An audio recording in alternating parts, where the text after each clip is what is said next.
First, we've got communism. Strongly associated with the common people, Marxists are completely devoted to their cause. However, you're going to have to be careful of a certain world power that may not like communism.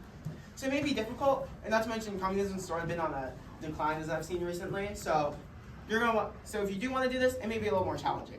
Then we got religion. This obviously depends on the fervor and secularization of your nation. I don't think it would work well in America, but in what's a country?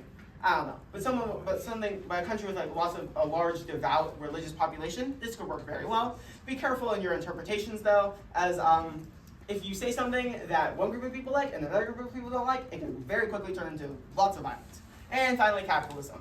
Powerful elite and another certain world power, you get lots of money from them. However, it's sort of difficult with capitalism because most of the countries in the world are currently liberal capitalist democracies. So you may not be able to use it, but if you did, like overthrowing China, you get a hell of a lot of money from the US. So make things easier. Special people to look out for. As we call them in the business, useful idiots. People who think they can control you and that they're in charge. Little do they know that you are the power behind the throne that's pulling the strings. They will do the dirty work for you and serve as the figurehead for your coup, but once you finally take power, kind of just like kick them off to the side, assassinate them, you can retire them to a nice country villa that they'll be very happy in, house arrest, murder, several things.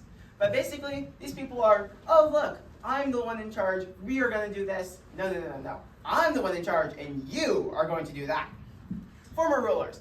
Former leaders and rulers have high amounts of legitimacy and are properly influenced. They'll give massive support to your cause if you claim to be doing it for them. However, be sure that they're only a figurehead, as if you sort of launch this coup to restore a popular figure, then people may expect that popular figure to come back, but we don't really want that. So just ensure that they're a figurehead, and that while they're at the head, you're sort of behind the scenes making sure that you are set up to succeed them. And then finally, we got popular military figures. These popular figures can give you the support of the troops, but be careful as they may use you instead, establishing themselves. Blackmail works great to keep the military in line.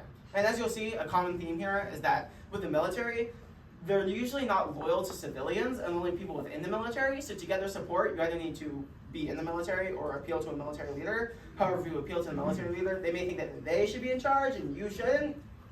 Whole mess. So make sure you don't do that. Plan. Pretty self-explanatory. I've provided 4 basic templates here. Obviously, it's going to change depending on the country that you're targeting, but these are some broad guidelines.